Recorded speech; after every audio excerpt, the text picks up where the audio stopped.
Welcome back, Honors! It's good to see you guys. Very, very excited that you could join us here today. All right, so now we need to go ahead and get after this big, giant absolutism unit, right? So biggest thing that we need to get into right now is that we've already got into a little bit of the whys, right, in class. So during class today, we talked about what absolutism is, why it came about, what a power vacuum was, how the Reformation affected it, how the Exploration era affected it, how the Scientific Revolution affected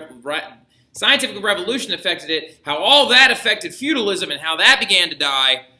And then we talked about professional armies, and then we got into this part right here. All right, so where we're going to start out, okay, is we're going to talk about by the way, if you want, more than happy to share I'm going to put in the description of this a John Green video, so y'all can actually watch another person talk about this stuff if you want.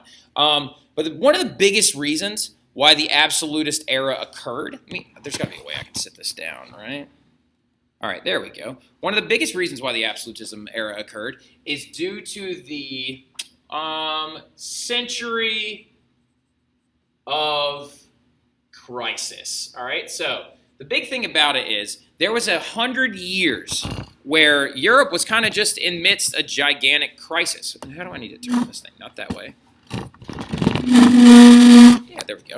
All right, so a century of crisis, right? And the century of crisis itself was the 17th century. All right, so that's going to affect the power of the absolutists as well. Their power is going to continue to grow during this century of crisis. Now, first of all, one development wasn't necessarily a crisis, but it did give absolutists a lot of money, a lot of power, a lot of wealth, right? And that was the scientific revolution, right? Which was occurring mostly inside of this century, right? So the thing about it is, these leaders are going to begin to finance new projects and finance new ideas about science, which are going to help grow their power and wealth and their influence as well. That's the one thing that wasn't a crisis, okay? That's the one thing that occurred that helped the absolutists and wasn't necessarily a bad thing, right? But there were a lot of bad things that occurred during this time period. One big one was climate change, right? There was actually climate change. There was actually the tail end of a miniature ice age that Europe was coming out of during this time period, affecting harvests, causing famine, causing a lot of death, causing the spread of disease, causing the weakness of the feudal system, right? And then not to mention the fact, too, that there were a lot of these other religious wars going on, right? Because of the effects of the Reformation, right? So, of Reformation, right? Which is going to cause a lot of calamity and a lot of insanity going on in the 17th century as well. So let's go ahead and move into one of these specific parts of this century of crisis, right? And let's go ahead and talk about some of these religious wars, right? So these religious wars were one of the key reasons why the 17th century was just so just so insane and scary and ridiculous, right? So we talked about how, yes, the scientific revolution did happen in the 17th century, but it was a positive thing, right? But then there were two giant negative ones. Climate change, and not to mention the fact of these religious wars, right? We got Catholics versus Protestants squaring off in the fight of the century. Ding, ding, round one, go. All right, so the biggest thing about it is frequent wars between these two groups are going to make nobles and the Catholic Church extremely weak, right? So remember, the power of absolutists almost works like supply and demand economics, right? So you've got three major powers during this time period, right? You've got the Catholic Church, you've got the nobles, you got the absolutists, right? Every single time anything occurs in Europe from the 17th century onward, it's about the growth of one of these three powers, right? So during the 17th century, so if the Catholic Church power is falling and the nobles' power is falling, that means the absolutist power is dramatically on the rise. And it could work inversely. During the Middle Ages, right, as the power of the Catholic Church grew, actually the power of the absolutists was the one falling because of papal supremacy, right? And also the nobles was the one falling because of papal supremacy as well. And then once the Reformation began, the Catholic Church power fell, the absolutist power fell, and then the nobles' power began to rise, right? So one of these three is always on the rise. Now, during the era of absolutism, which lasts from, if we didn't talk about this in class, go ahead and jot it down just in case, because I'm making this before we actually even have you. Now, this happened from about 1600 to about 1780, give or take. So During this time period, the absolutist guys, their power is growing quick, right? Now, these religious wars were absolutely insane. And out of all the countries, go ahead and write down like area of focus, all right? Area of focus, or where most of these wars occurred. Where out of all the places do you think most of these places, these wars probably occurred? I'll give you a second. Think about the epicenter of the Reformation, the big hub of where it's going on, the hornet's nest of the Reformation, if you will, where Luther himself is from. I love what I just heard. Good job, Allison Brooks. I heard you say Germany because that's what Martin Luther speaks, but Germany didn't exist yet. It wasn't a country yet, right? So Germany doesn't exist until 1871. They were actually, all these German-speaking places, including also the Czech Republic, modern-day Switzerland, and the Netherlands, were all inside of one other giant entity, right? What was the name of that giant entity? Good job, Brenna Scardino. That's exactly right. The Holy Roman Empire, right? So the Holy Roman Empire looked something like this, all right? So like that's what the Holy Roman Empire looked during this time period, okay? This thing is crazy, right? It's a very loosely organized system of principalities, right? And every single one of these little principalities was led by a prince. Those princes during the Reformation were the ones that kept who safe. Holy, you already shouted it out. I already heard you. Good job, Katie. That's exactly right. They're the ones that kept Martin Luther safe, because if they chose Lutheranism over Catholicism, they knew that their power was going to rise up, because now they weren't going to be hindered yet again by the Catholic Church, right? You take their power down, you take your nobles' power down, your power begins to grow, right? So now, a lot of crazy stuff's going to start going on. And you had a huge amount of peasant rebellions, right? So one of the major effects of the Reformation were there were these peasant rebellions all over the place. One was called the German Peasants' Rebellion. Go ahead and jot that down. It's a good little event to know, right? The German Peasants' Rebellion, as you'll see on the timeline when it exists and gets up on the ceiling, or you see it actually like assembled on the side of the board, right? The German Peasants' Rebellion is a super insane rebellion, because all these peasants were looking to Luther for support, and they were like, oh no, all these nobles are being jerks to us, and they're telling us what to do.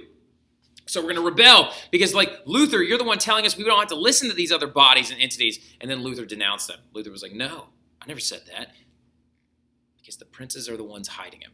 Right? So it turned into a big political thing. Rebellions are going to break out all over the place. People are going to end up dying, being roasted on red-hot chairs, and someone being forced to take bites out of them. That is a legitimate story that actually happened during a rebellion in Europe during this time period, right? It's crazy, all right? So it's a very intense era. The German Peasants' Rebellion is scary. Other than like new little baby Reformation cells popping up called Anabaptists that like they were like, oh, we believe in adult baptism. And then one of the kings of France is like, oh, I'll give you your third baptism, which means drowning you, all right? So like a lot of crazy rebellions are going on following the Reformation. But something great happened, and it was this thing called the Peace of Augsburg, right? So go ahead and jot that down. The Peace of Augsburg, right? The Peace of Augsburg occurred in 1555 when Charles V, the Holy Roman Emperor, agreed to sign off on a document saying that Lutheranism was going to be officially recognized as a faith. All right, so it's going to be recognized as a faith. Okay, so the Peace of Augsburg from 1555, Peace of Augsburg in 1555 was a document that signed saying Lutheranism was an accepted religion. Notice they left out Calvinism. All right, so like, yeah, they intentionally left out Calvinism, all right? We're not going to get into that right now. It will come up later, but you do need to make a little start. Calvinism left out, all right? So the thing about it is this is only a temporary solution, because there's another star you need to put underneath it. The way this solution was handled, okay, is because remember, the Holy Roman Empire is a loosely organized system of principalities. Every single prince, whatever faith they chose, the people that lived underneath them were forced to do the same faith, right? So they were forced to be the same one. So if I am the king of one of these principalities, my people are forced to be, let's say I was Catholic, so they're all forced to be Catholic. Let's say Katie Hedrick is the reigning princess of one of the principalities, and she chooses Catholicism. Well, her people have to be Catholic, right? But then let's say hypothetically Jade Migliore wants to go Protestant, right? She's like, we're going to be Protestant, and all the people in her area are like, yay! And let's say she was the princess of Bohemia, right? Which is a very, very important area. It's the modern-day Czech Republic, okay? So, but what happens if Jaden left or died or something like that, and then was replaced by a leader that was the opposite faith? This is going to stir up a lot of trouble again as well, okay? So And it all culminated in one of these events.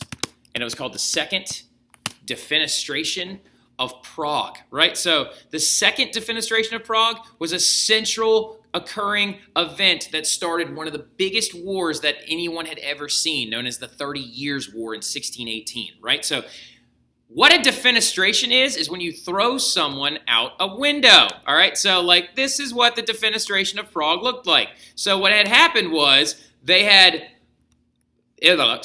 in Prague, the city of Prague, the guy who took the reins after the Peace of Augsburg was a Protestant, and the people of Prague were super excited, right? He dies and is replaced by a Catholic leader. And then they're like, no, we're not switching back. And so all these Protestants gang up on him, run to the top of his house, and throw him out a window. And the crazy part about it is this is called the Second Defenestration of Prague, which means this has happened before in the same city. So it's not uncommon, right? And this guy fell 60 feet to the ground, right? All of you are like, oh, that guy's definitely dead. He actually only had a concussion and a broken leg, right? I think also a broken arm. And some of you are like, how is it possible that anybody falls head first down to like 60 feet and then doesn't die? The Catholics claimed it's because angels swooped down and saved him. That didn't actually happen. The Protestants said that who threw him out the window is because he landed in a giant pile of horse poop that was next to a barn. All right, so like that's actually what saved it. But what ends up breaking out following that Second Defenestration of Prague is this insane war known as the stop it. No, go back. It's one of my old AP presentations, so there's a lot of stuff I gotta go. So how are y'all? All right, so good. Yep. Keep going. There you go. What ends up breaking out because of that event, the Second Defenestration of Prague, is the 30 Years' War, right? So countries, principalities, people, they start picking sides, right? They start picking either I'm Catholic or I'm Protestant. The Catholic League pops up, the Protestant Union pops up, and then people start individually picking certain countries to go that way and to support certain faiths. And a war breaks out that is unlike any Europe has ever seen.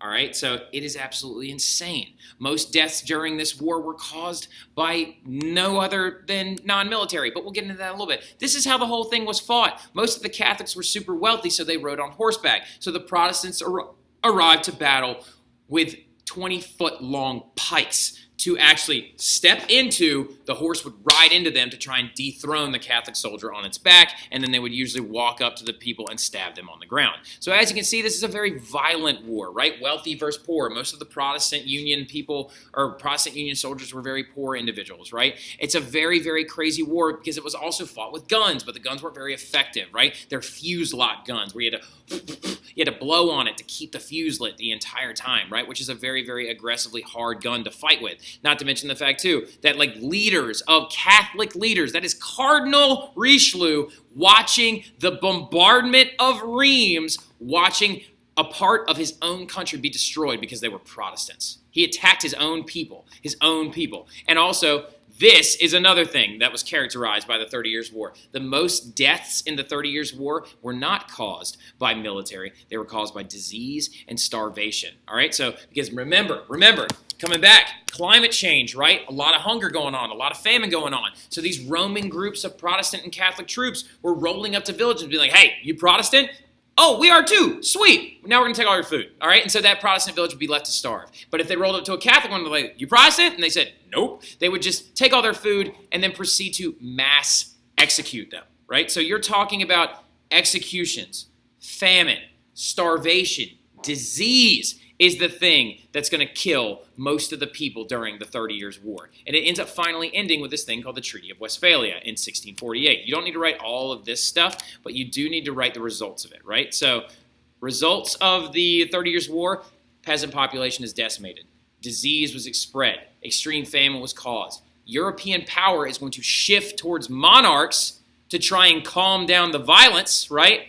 And Germany is going to be, its principality is going to be reorganized to try and prevent some kind of large-scale war from breaking out like that again, right? So this is the best example of one of those religious wars, right? That 30 Years' War. It actually had 4 really intense phases, and in my AP class, we talked specifically about all those phases and stuff like that. It's actually a really, really fun thing to actually get into. I don't want to open iTunes. Stop it. So anyway, now, there we go. So also, this is another reason why, though, all right? This is our last reason why. the Renaissance even inspired the age of absolutists, right? So Machiavelli in his Prince, of course, famously said it is better to be feared than loved, right? It is, but you ought not be hated. So he's even advocating for an absolutist-like figure, the philosopher king that Plato always talked about in his Republic, right? So even the ancient Greeks advocated for like absolutist kings. But what none of those ancients saw coming is now we've got higher populations, we got more people, we got political motivations, we got money coming into play, we got all this other stuff. More people, you can't handle all that. Maybe in ancient Greece you could have a philosopher king that ruled over an X number of people. But when you got millions inside of a country, one guy is not supposed to be in charge of all of them. And what if his son's an idiot, right? Like when he dies, that guy's taking over, right? So Machiavelli, though, romanticized this idea. So during the 30 Years' War, as everyone's dying from starvation and disease, as feudalism is beginning to die, as these monarchs are growing wealthy and powerful, as the Pope's reign begins to fall down due to the Reformation, everyone starts looking at this romantic idea of an absolutist that's going to be there to save the day, right? Because all of these things gave the kings massive power and massive amounts of wealth, right? So you're talking about an insane century, a century of crisis, right? So like that actually leads these rulers into this era of absolutism, right? So when you're writing this down, I always have a little way to remember it, right? It's called the traits of absolutism, right? If you go a big A for the traits of absolutism, that's your first letter, traits of absolutism.